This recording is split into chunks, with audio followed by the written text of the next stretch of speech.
Scores of unemployed and underemployed Oklahomans could be entering the workforce next year thanks to an infusion of taxpayer dollars.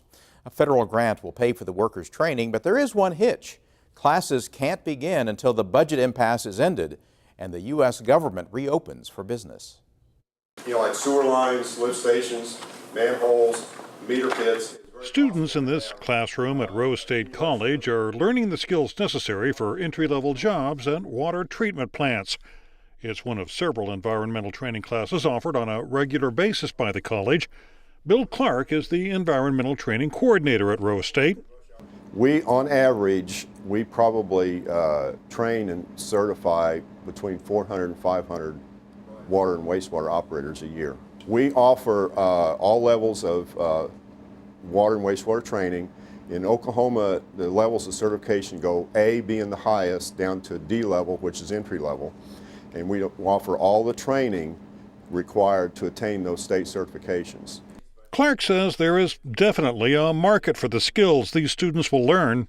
It is one of those jobs that's somewhat recession-proof because you have to have clean drinking water, you have to treat the wastewater before it can be discharged. And these are EPA's of federal and state laws that require this. Last summer, the Environmental Protection Agency awarded the college nearly $200,000 as part of the Environmental Workforce Development and Job Training Program. Rose State will use the money to train operators in hazardous waste, water, and wastewater treatment systems. All their certifications is provided. It's 100% free. And at the end of the training, they'll have their 40-hour OSHA HAZWOPER certification. They'll have 40 hours of D-water and D-wastewater training, and then they'll get their D-level water and wastewater certification. Students will also receive instruction in trenching and excavation, hazard communications, and proper techniques for handling potentially dangerous materials. After we've created our flock, we're going to add full-strength sulfuric acid to the sample. You may have to work around hazardous chemicals, so you're trained in how to work around hazardous chemicals, what proper personal protective equipment you need to wear, how to handle chemicals if there's a spill. All that training is provided here.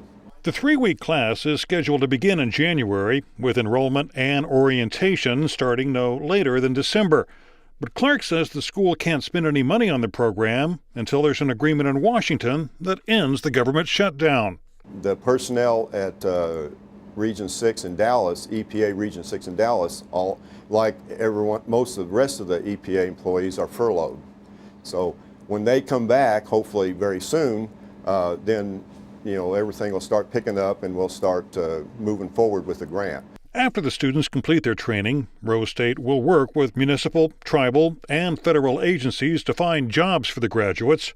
We targeted returning veterans. We'll be talking to the National Guard facilities. We'll also be talking to personnel at Tinker Air Force Base.